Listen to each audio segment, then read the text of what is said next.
G.I. Joe, G.I. Joe, fighting man from head to toe, on the land, on the sea, in the air. And here he is, Hasbro's 1964 G.I. Joe, the world's first action figure.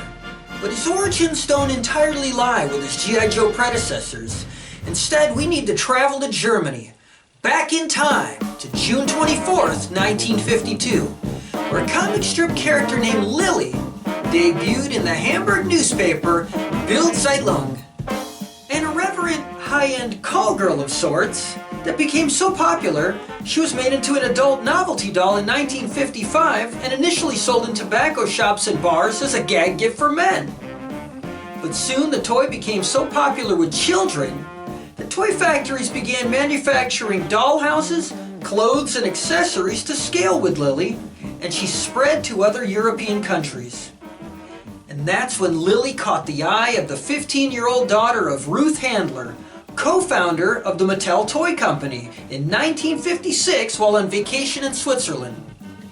Handler brought the doll back home to California, slightly reworked her design, renamed her after her daughter, and released the first Barbie doll on March 9th, 1959.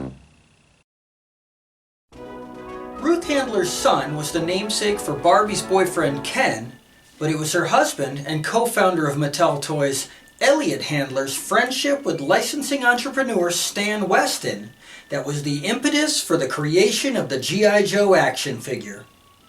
You see, Weston had noticed how popular the Barbie doll was with girls and felt that an action soldier with military uniforms, weaponry, and vehicles would have a similar effect on boys.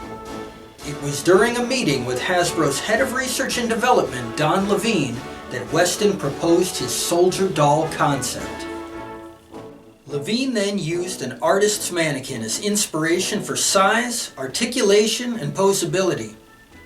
And to avoid competition, he insisted on covering all branches of the military from the start: Army, Navy, the Air Force, and the Marines. Staff artist Janet Downing thought it wise to never think of or refer to these as dolls and chose the name G.I. Joe, which was now well known from the famous movie.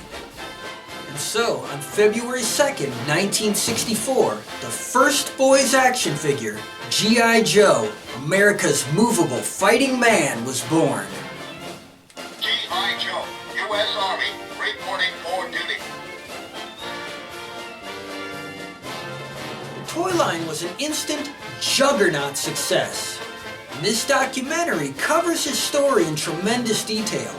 So I'm going to venture back into the vault to take you on some interesting side roads in the story of G.I. Joe.